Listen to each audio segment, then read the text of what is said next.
Welcome everyone to today's webinar, where we will learn about unlocking precision care at population scale in South Carolina. On behalf of Becker's Healthcare, thank you so much for joining us today. Before we get started, I'm just going to walk through a few quick housekeeping instructions. First, we'll start today's webinar with a presentation, and we'll have time at the end for a question and answer session.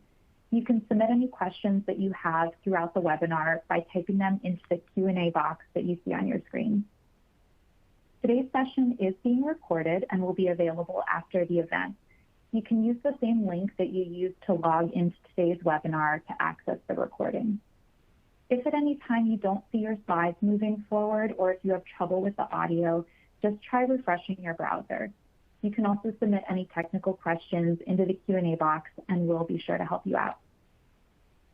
Now I'd like to introduce today's moderator, Alyssa Levin. Alyssa is the Vice President of Medical Affairs and Services at Helix. She's a nationally recognized leader in developing large-scale genomic programs to engage patients, drive translational discovery, and transform the integration of genomic data into clinical practice. As a board-certified genetic counselor with more than 2 decades of experience in academia and the industry, she works cross-functionally to develop innovative solutions that address the needs of consumers, patients, providers, and researchers to drive equitable access to personalized medicine. In her current leadership role at Helix, her focus is on setting standards and creating trusted environments to positively impact lives. With that, welcome, Alyssa, and I'll turn the floor over to you to kick off our discussion. Great, thank you so much, and thanks everybody for joining us today. I'm going to briefly touch on what is population genomics, how Helix is partnering with health systems across the country to operationalize large-scale initiatives, and then I'm going to engage our amazing panelists who will provide an in-depth exploration of how and why the Medical University of South Carolina is implementing precision care at scale. But to frame the discussion a bit, we are really at the beginning of shifting the broader mindset that genomics is inevitable as part of patient care. And as we work towards providing precision medicine, it is really important that we get many of these endpoints correct around things like patient and provider experience, reducing overall healthcare costs, and ultimately improving population health.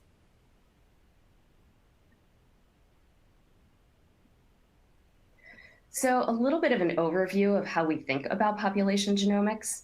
I think we often think about health determinants in categories. And when you look at the literature, about a third of health is associated with behavior, so things like smoking and our eating habits. A third are social determinants and environment. And the other third is biological, like our genomic data. And when we think holistically about how we care for a patient, largely health systems have been blind to this last component. And in part, that's because we think of genetics as expensive and hard to do and hard to implement. And this is really a perception that I think is changing. And as we've continued to dive into this space, and as we continue to move towards primary care, the focus is on how do you combine all of these determinants of risk and health, and then how do you service them at the right places throughout a patient's care journey to really positively impact the outcomes.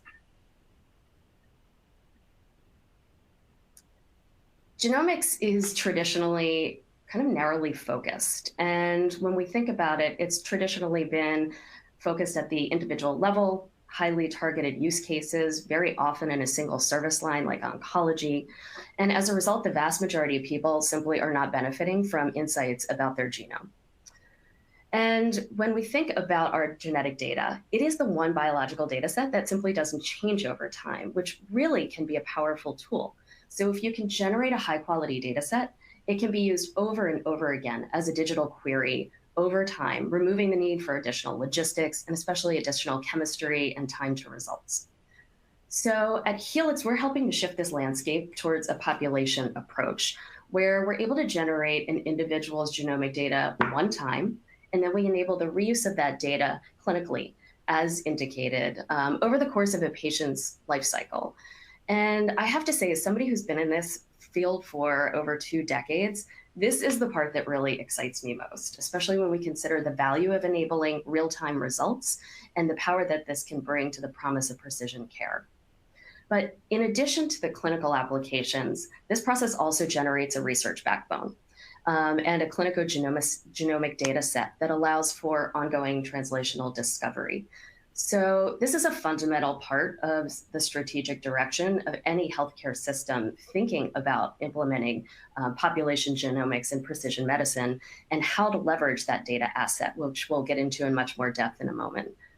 And as new evidence is generated over time, it can be fed back into the clinical care paths to really drive improvements, not only to cost of care, but obviously to patient outcomes.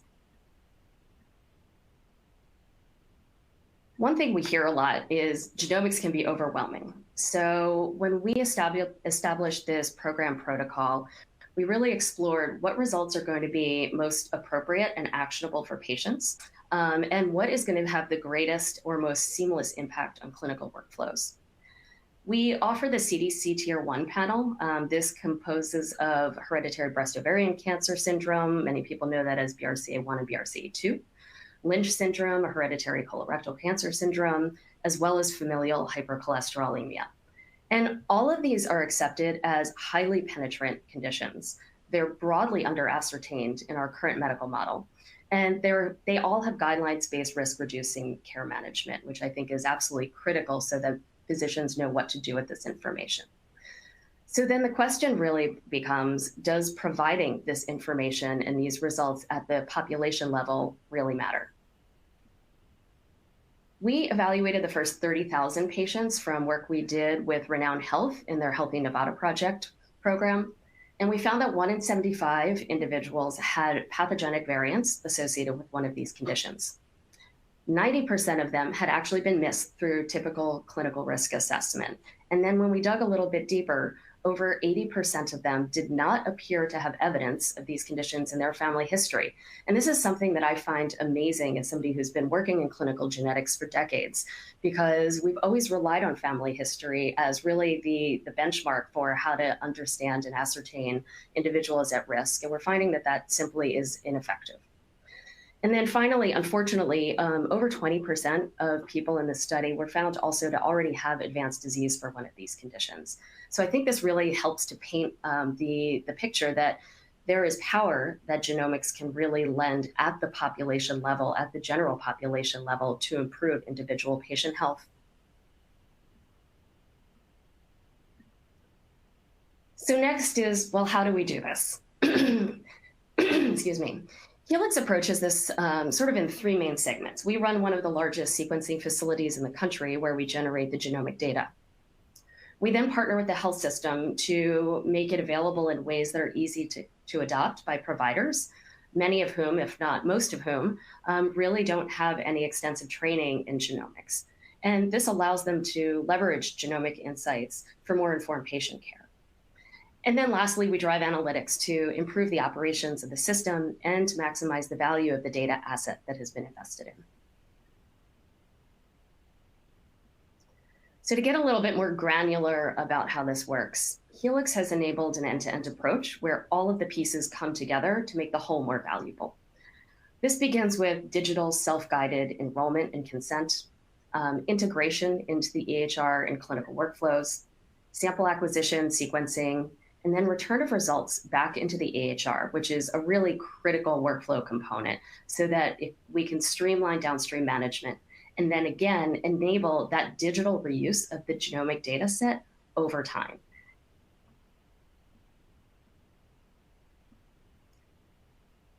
When we look at the bigger picture, just 5 years ago, there were basically only 2 healthcare systems that were really engaged in population genomics at scale.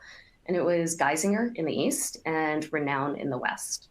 Well, when we fast forward to today, it is so clear that there is a proliferation of population genomics initiatives across the country. Many of these are programs are powered by our program. All of our partners launch initiatives with over 100,000 individuals who enroll and who represent the general population that they serve. And now that we've been building these over the past few years, the focus has really become how do we structure these partnerships and how do we make them as successful as possible over time? So with that, I would like to conclude and hand this over to our great panelists who have been amazing partners, I have to say, in the work that we have done with them over the last year plus, as we have worked to launch the Medical University of South Carolina Population Genomics Initiative in our DNA-SC. So I'd like to hand it over to Caroline to first introduce yourself. Thanks so much, Alyssa, and that was a great overview, and big appreciation to Becker's and Helix for having us today. I'm Caroline Brown. I oversee MUSC's strategic partnership portfolio, and we really leaned into strategic partnerships about 5 or 6 years ago, understanding that we've got large problems to face in healthcare, and we certainly can't do that alone as provider organizations or academic medical centers. So it's a pleasure to be here, and I hope to share some insights with all of you about our journey and our partnership with Helix to launch our Population Genomics Initiative in South Carolina. Great, thank you. And Dan, I'll hand it over to you. Yeah, thanks, Alyssa. I'm Dan Judge. I'm a cardiologist, professor of medicine, and director of our cardiovascular genetics program, and I've been thrilled to be the principal investigator for the genomic screening program that we're doing with Helix. Fabulous. So we're going to dive into some questions, and definitely want to make sure that you both have a chance to answer anything that either of you think is complimentary. So please feel free to jump in. But Dan, I'm going to start with you. And as the PI of this study, can you share with people really what is the NRDNA-SC initiative and what are the goals of the program? Yeah, thanks. So it's a genomic screening program, just as you described. Population-based, so genetics first, not waiting for people to have a condition before we're looking with genetic testing. And we have really 3 main goals for the program. The first is, as you reviewed, the CDC Tier 1 screening for all participants. Of course, that's a CLIA-certified laboratory. We're able to give people results. And the goal there is, of course, to reduce the incidence of cancer and heart disease throughout our state. Second, we're really hoping, and this is more of a long-term goal or an intermediate-term goal, to expand the clinical use of genetics in practice, particularly among providers who aren't already doing genetic evaluations in their clinical practice. Part of this will be pharmacogenomics, and I'm sure we'll get into that. And then the third is a close related priority, which is the research that really spans the spectrum across MUSC, and we really expect for our work here in the NRDNA-SC program to augment and expand some of the research that we're doing around the campus.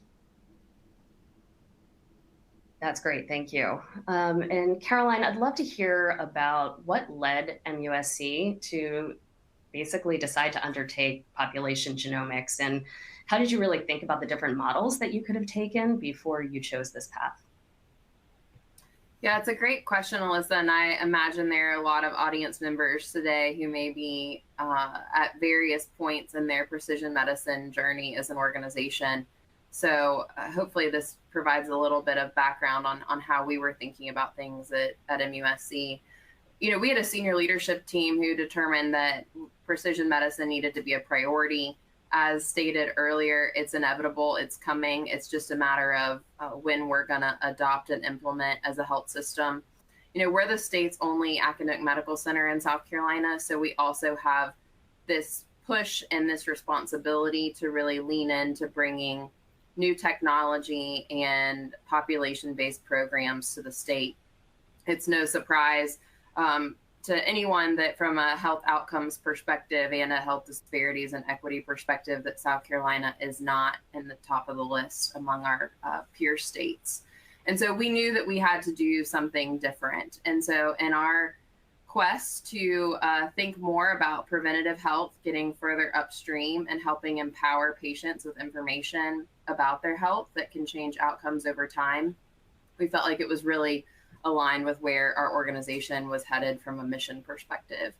We had also benefited from a longstanding affiliation with Greenwood Genetics Center and some great genetics faculty that are a part of the MUSC family already. And we're doing a lot of really great work as it related to kind of singular patient genetics. And we have a lot of expertise in the state of South Carolina, again, thanks to Greenwood on that front, where we realized that we were weak was in this kind of population approach. And so we made a decision to jump in early and join the Helix Research Network and launch our own program in South Carolina with a commitment to sequencing 100,000 South Carolinians over about 4 or 5 years, with the hope of providing them information that they can use proactively in their health with their health provider. So we're very excited, about 1.5 years into the program and more to come, but that's a little bit about the why for us. That's great. And I'd love to follow up with that and think about how you also thought about the return on investment. And I'm actually going to ask both of you that question. And I'd love to start, Dan, with you when you think about it really from the clinical perspective. And then Caroline, handing it off to you to really think about it more from the business perspective. Yeah, thanks. And clearly, I've been doing genetic work for a long time, and I recognize the value, but what I see as an immediate clinical return will be that my colleagues around the institution, healthcare providers, will see genetics as something that's not, as you described, expensive, not something that's challenging, something that we're able to integrate easily into our electronic medical record system. So that's a clear goal and a likely return on the investment that we've made. Yeah, and I would add, just from, a business perspective, obviously every health system has to make very strategic decisions about where to invest in very resource constrained environments and all the challenges that we're facing. From an MUSC perspective, we looked at it as an opportunity to differentiate ourselves in the Southeast and nationally for kind of being leaders. We decided this is a space we wanted to be early adopters. And so that certainly helps from a brand and reputation perspective. We also know that providers who are coming out of training are increasingly wanting to be part of an organization that is focused on precision medicine and is taking tangible steps to integrate it into practice. And so one return on investment we thought about was the ability to acquire very forward-leaning and innovative talent on the provider side, but also otherwise for the health system and people who just want to be a part of this kind of work.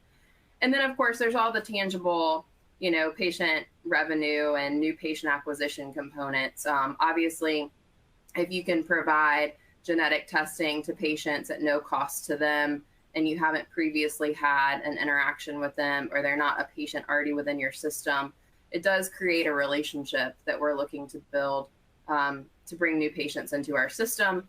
And then, of course, in the event that they test positive for these things, it allows MUSC to be their trusted provider of choice if they need any kind of imaging or treatment down the road. And so this for us is really about building that patient relationship and creating that stickiness for us. The last component, I think, from a business perspective is thinking about the fact that headed into the future from an academic standpoint, but also a clinical standpoint, data is our currency. And so the ability to have access to data to build research infrastructure and allow us to conduct research on the data that we get from our participants is really critical to attracting extramural funding and things like that, as well as on the clinical side. Thank you for that. That's such a great overview. And Caroline, I'm going to stick with you for a second and just ask you to speak a little bit about the timing and how health systems can make a decision, and how you thought about, this is the time when we really need to pull the trigger. This is the time when we're going to jump in, especially since I think you all did so pretty much just as the pandemic, all health systems were reeling from the pandemic, and it was not such an easy decision to make. Yeah, timing is important, both because if you want to differentiate yourself and be an early adopter, you can't lag too long. And so that was really critical to us. It was challenging because we were in the midst of the pandemic and weren't exactly sure how things were going to play out. But what we decided internally was that this strategy was important before COVID was a glimmer in our eye, and it was going to be important for decades to come as a part of our overall strategy for the organization. And so we kind of needed to stay the course. Also, Helix was really flexible in working with us and being really understanding about the constraints we were under during the pandemic and how to time finalizing the arrangement and what that investment timing would look like to make sure that we weren't putting ourselves in an adverse position given all of the financial challenges that came with managing COVID-19 as a health system. So, in a nutshell, we were committed and didn't veer from that commitment. What we did was just made small adjustments to make sure that we could make it happen, that it was feasible for us financially and operationally. A lot of our strategy for the NRDNA SC program is around community outreach and making sure that we're getting out into all 47 counties across South Carolina and providing folks the opportunity to participate in the program. And that was harder to do in the midst of a pandemic. So some of our community outreach efforts and things like that lagged a little bit with the launch of the program. But we've been able to evolve and flex as the world has gone from pandemic status to endemic status. Yeah, thanks for that. I'm going to shift a little bit. And Dan, I would love to ask you to talk about an incredibly exciting milestone that NRDNA-SC recently achieved, and just telling us a little bit more about how the program's going. What are some of the successes? Yeah, thanks. So we're very excited. We've met our first year milestone, which was achieving 20,000 people enrolled. Our goal is, I think you mentioned earlier, is 100,000 total. So we have a lot more to go, but we're excited about the progress that we've made so far. We started in a pilot phase, and I think that was really important for us to get the kinks worked out as we started the program. We looked at clinics that were really ready to go and able to enroll patients or participants electronically. We do everything through a REDCap enrollment system. Once we worked out those details, we expanded around the state, as Caroline mentioned. We now have participants all throughout the state of South Carolina and the immediate area surrounding the state. So we're excited about the progress. 20,000 or so. We're at 23,500 earlier this week. So we've continued to make progress. Our rate of return or positive results is similar to what you described from Renown. We're at 1.2% of the samples that were received. We've had about 70%, I think, of the people who've consented have provided a sample that's running through or has already completed the exome sequencing analysis or Exome Plus sequencing with the return on the CDC Tier 1 results. That's 160 positive results that we've achieved so far. And we're clearly excited about providing that information to participants. Some people are not expecting that, as you mentioned, from the Renown experience. But what we really try to emphasize for people is that knowledge is power.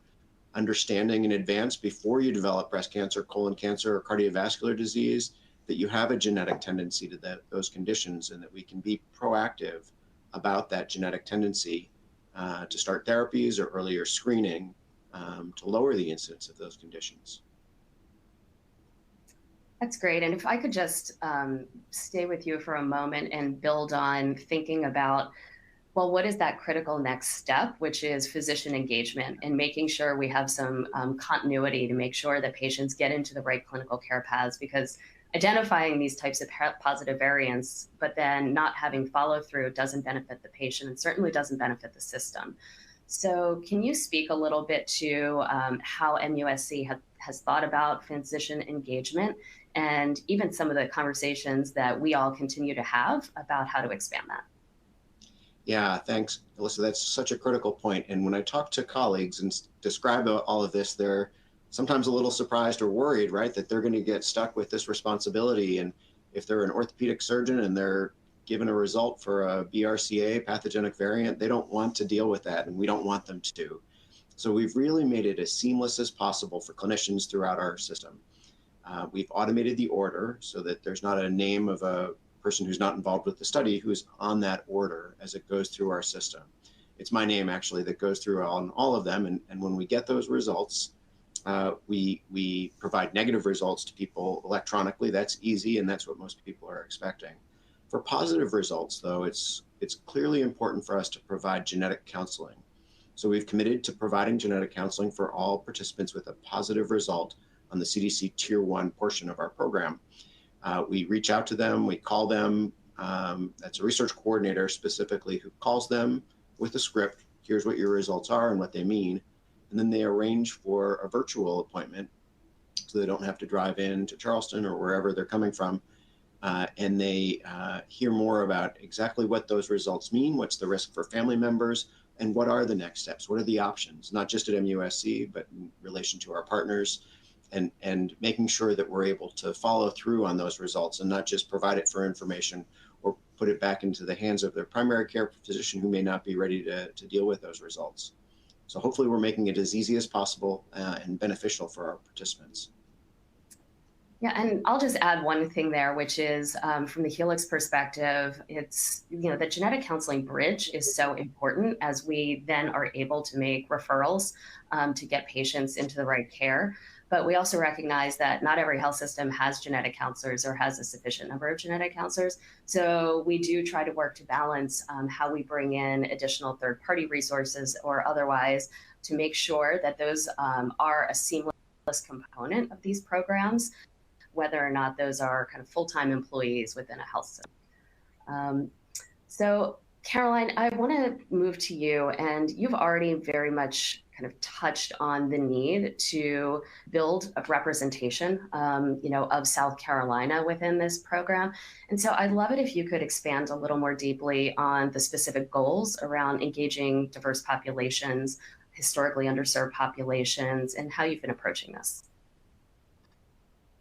Thanks, Alyssa. Well, South Carolina is a very diverse state, and I'm a South Carolinian. Have lived here most of my life, and care really deeply about our community and the opportunity that we have to ensure that all South Carolinians have access to these types of programs and to care more broadly. So, our population is roughly 30% African American in South Carolina. There's also a growing Latinx community in the Southeast. And so the commitment that we made very early on in this program was that our 100,000 participants would reflect the general population of South Carolina. And so obviously that requires very intentional work around how you build relationships with communities and individuals, especially those who've been historically excluded and or have been traumatized, quite frankly, by their interactions with the health system over the course of generations and years, right? So it's very hard work to do. We are still in the beginning of our journey. We're really thankful to have Dr. Caitlin Allen, who is a PhD involved in the project, who is doing a lot of the data analysis around population work. She's established a community advisory board of individuals across the state of South Carolina to help us think through the best ways to interact with all patient populations across all 47 counties in South Carolina. As you can imagine, a majority of our state is actually quite rural. And so that's an opportunity as well. We're not looking at this just from a racial equity lens, but also socioeconomic status, rural populations and things like that. So really trying to be inclusive in the way we think about the diversity of South Carolinians and make sure that we're providing opportunities for them to participate in a variety of ways. This includes partnering with local nonprofits and churches to host events in communities, partnering with colleges and universities, and other kind of organizations across the state who are interested in helping MUSC ensure that more South Carolinians are empowered with information about their, genetics and can make better decisions about their health. So I would just advise folks who are considering launching a program like this to be thoughtful on the front end and make sure that you have experts involved in the program, and to remember that when I say experts, I also mean community members, because they are the experts about their own networks, friends, and family, and know best how to engage. So that's been our approach, and it's a constant work in progress. We are nowhere near having, roughly 30% of our participants being non-white, but we are on an upward trajectory, and that's a stat that we are constantly monitoring as a senior leadership team to ensure that we stick with that commitment. I'm so glad you brought up and really emphasized the need to engage the community. And I just have to commend your team, and especially Dr. Allen, for all of the incredible work that has been invested into that community engagement. And I think it's one of those things we hear a lot of discussions about. And it is just to prioritize investing time in the people, in understanding what some of the barriers and facilitators are. It really does help engagement, but you really do need kind of the voice of the community. And really, you need those community members to be speaking on behalf of the program so that everybody trusts the system and understands the value over time. And then it just becomes kind of this flywheel effect. But I think we really are seeing some of that movement, which is just incredibly impressive.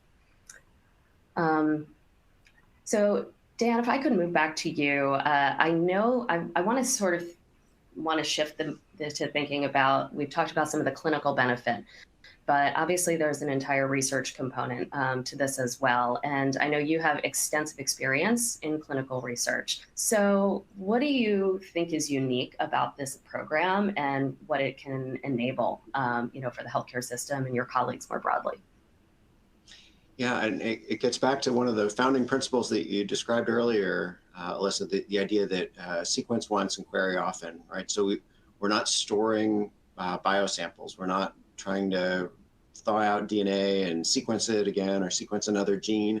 And I've been through those eras, and that's challenging. You lose samples, things certainly degrade by freezing and thawing and freezing and thawing again. So we're excited about having an enormous, now 23,000 samples or participants who are consented and moving through the process.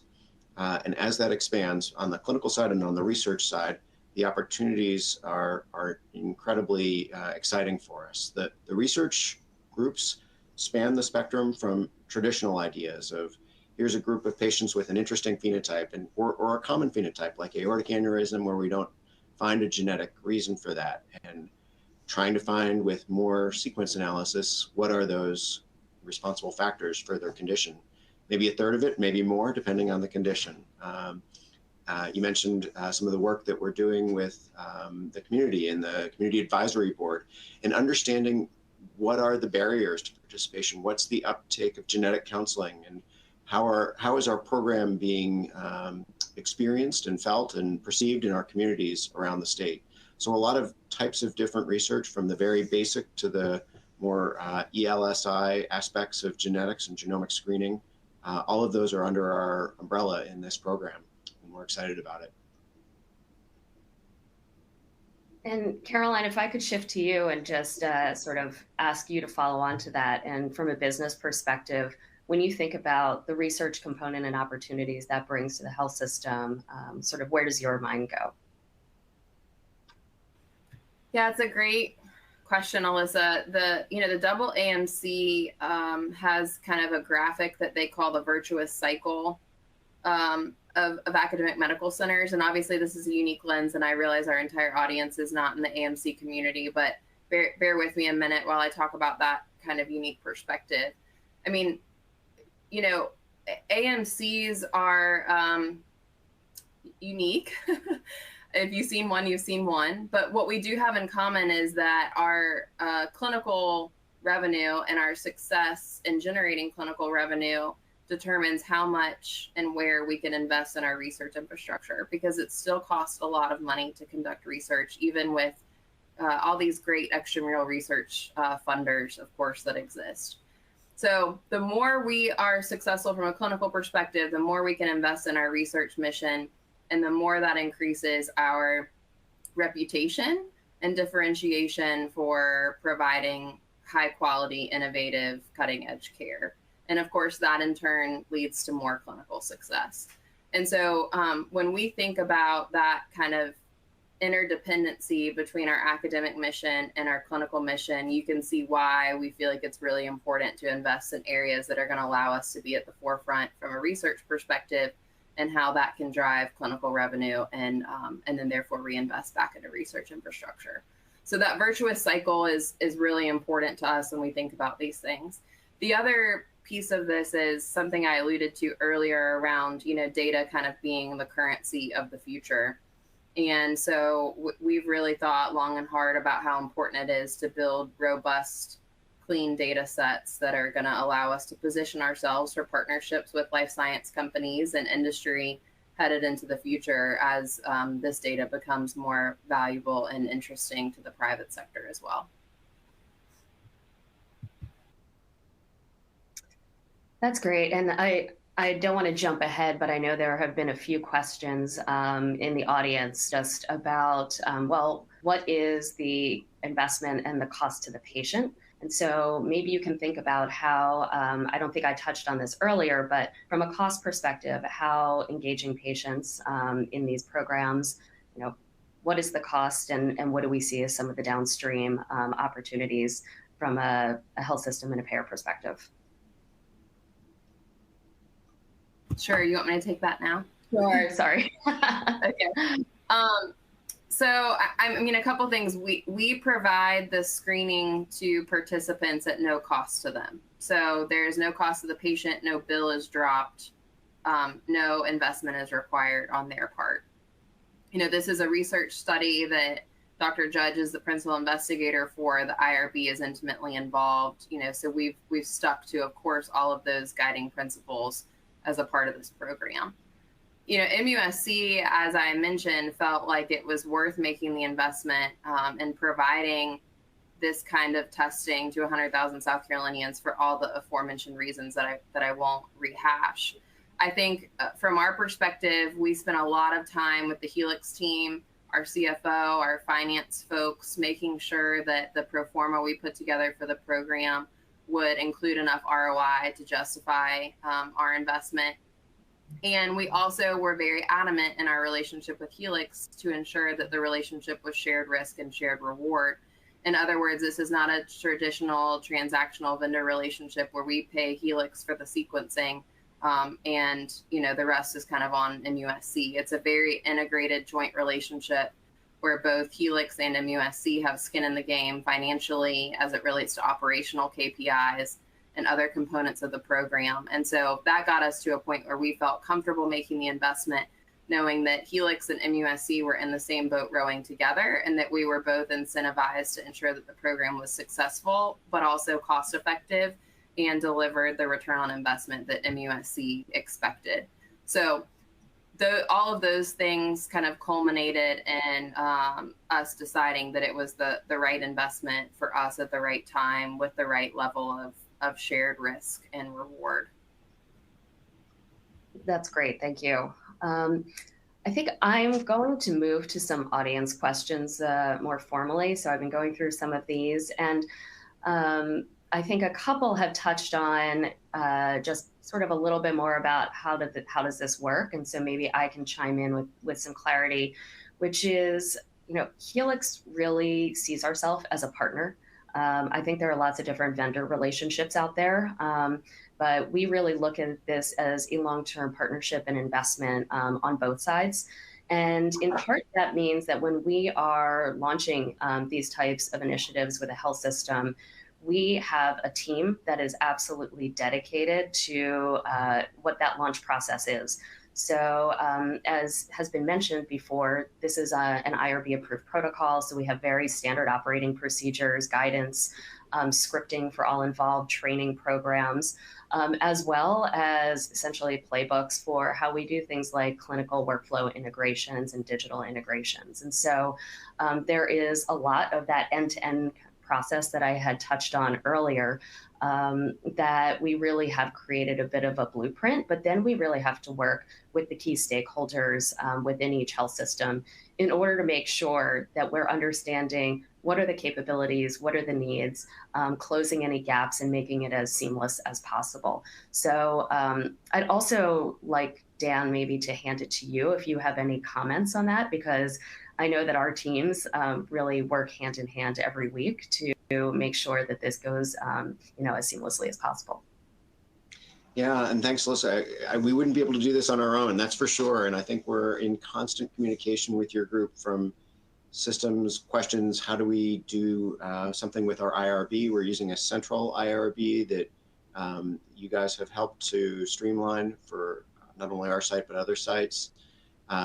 We are regularly asking and discussing some of the results that we're seeing at a genetic level in terms of clinical results for CDC Tier 1, and the partnership that we've felt with Helix at every step of the way, from the pilot phase and working out the kinks to taking the next stage as we hit our 20,000 mark. Of course, my first question was, how are we going to achieve our next milestone, which is 30,000 in the next year?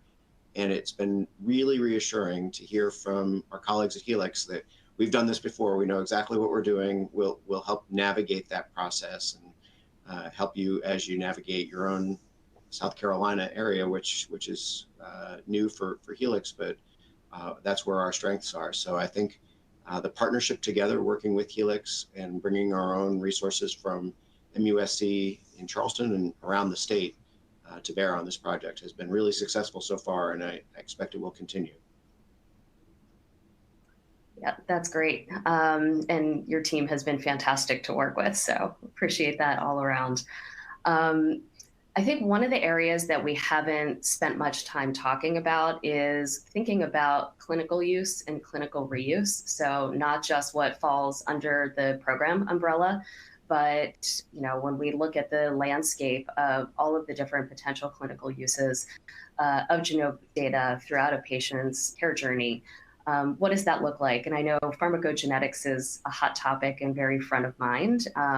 And I'm going to ask you both to comment from your perspectives, but as I just want to make one kind of introductory comment playing off of my sentiments earlier, which is, we've been trying to implement pharmacogenetics into clinical care paths, and we've been talking about it for about 20 years.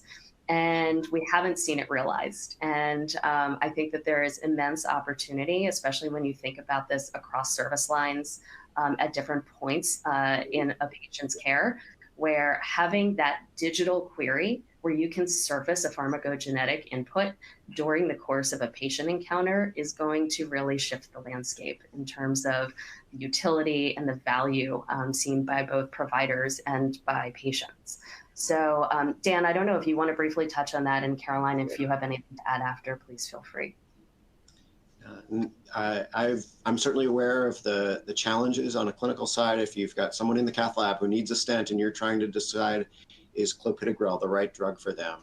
For people who aren't aware, there's somewhere between a 2 and 7% chance that that's not the right drug based on genetic data related to the metabolism, the P450 enzymes that are involved, specifically to CYP2C19 for this medicine. What we're able to do with the idea of sequence once and query often is that we're able to take anybody who's already participating, once we're active with pharmacogenomics for Plavix or clopidogrel, which rolls out in a few weeks.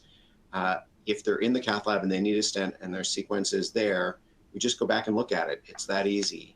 And the time it takes to ask that question and get a return on that in a clinical office practice, if you're deciding on what's the right mental health care drug to use for a patient, that's next on our list for pharmacogenomics. Having the information readily available to just go back and query to look at again is so much better. It makes so much more sense. As a physician, as a healthcare provider, we're trained to think now, not to think, where are things going to be when they come back for their follow-up visit? Is this the right medicine?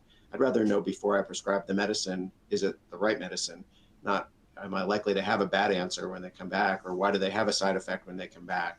So thinking more proactively about the use of pharmacogenomics, we're really excited about that as the next phase of our program.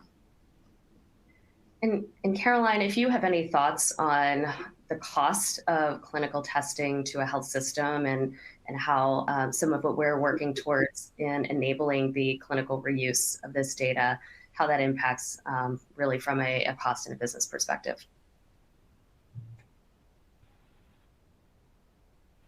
Apologies, I had some issues with my mute button.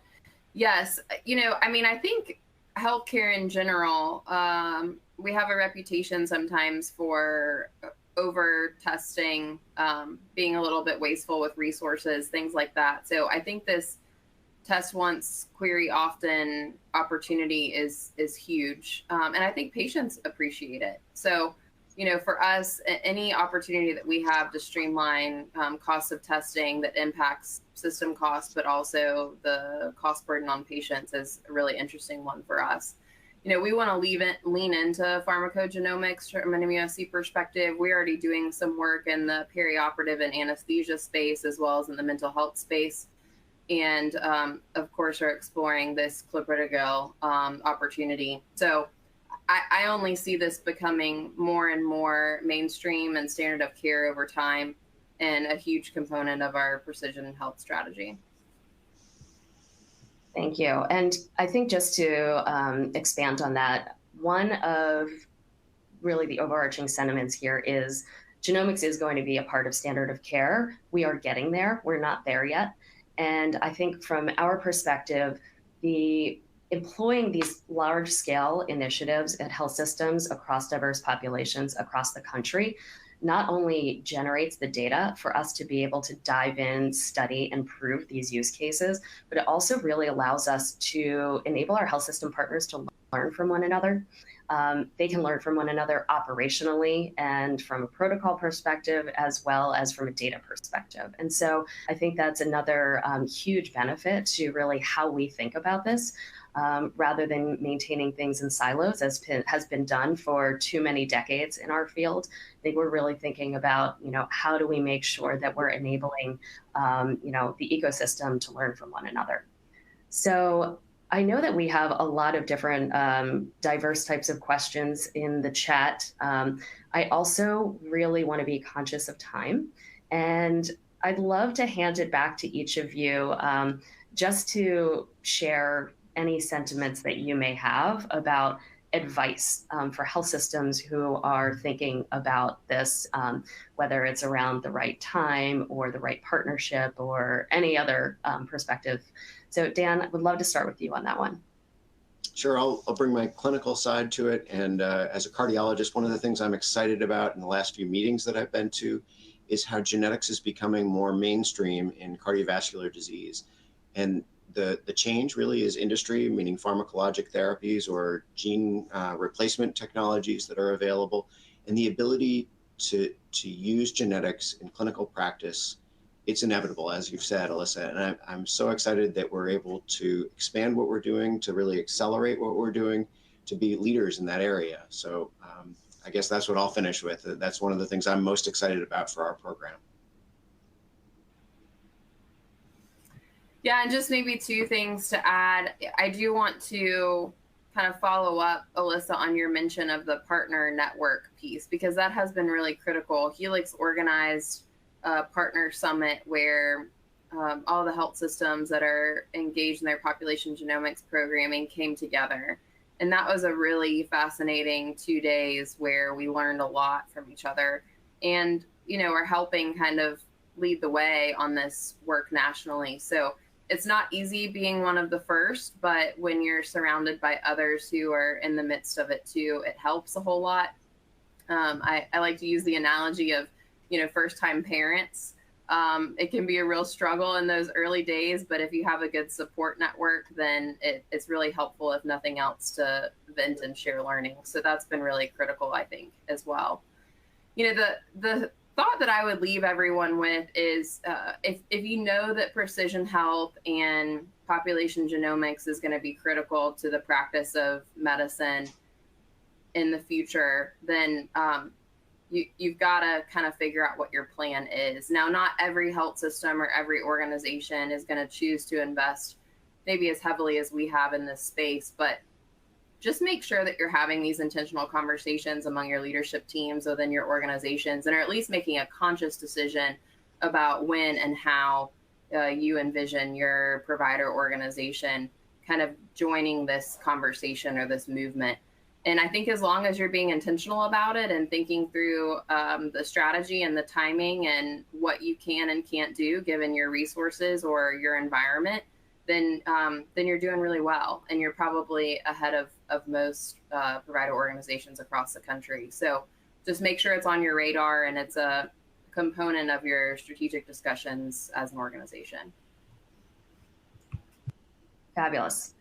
I am going to take a moment just to wrap this up. I know that there are many more questions, and I'm just going to move this forward to our contact information, which is Helix, partners@helix.com. And we don't have time to really touch on all of the questions that are in the chat, which I think there are some fantastic questions, and a lot of them are more technical, both about sort of the performance of our sequencing assay, thinking about how we integrate with EHRs and discrete data, more details on the operational workflows, as well as some of the more financially oriented questions. So I would just encourage you to reach out to us. We would love to have a conversation. And with that, I think I'm going to thank Dan and Caroline for your incredible time today, all of your insight and your wonderful partnership over the last couple of years. And thank you to everyone who has joined us. So please feel free to reach out to us again. And with that, I'll hand it back to the organizers. Thanks. Great. Thank you so much, Alyssa, Dan, and Caroline. That was an excellent presentation and discussion, and it was so great to see how many audience questions came through. I think that's a testament to everything that you shared today. So thank you again. And we'd also like to thank Helix for sponsoring the webinar today. To learn more about the content presented today, please be sure to check out the resources section on your webinar console, as well as the information that Alyssa provided, and be sure to fill out the post-webinar survey. Thank you so much again, everybody, for joining, and we hope you have a wonderful afternoon. Thank you, everyone.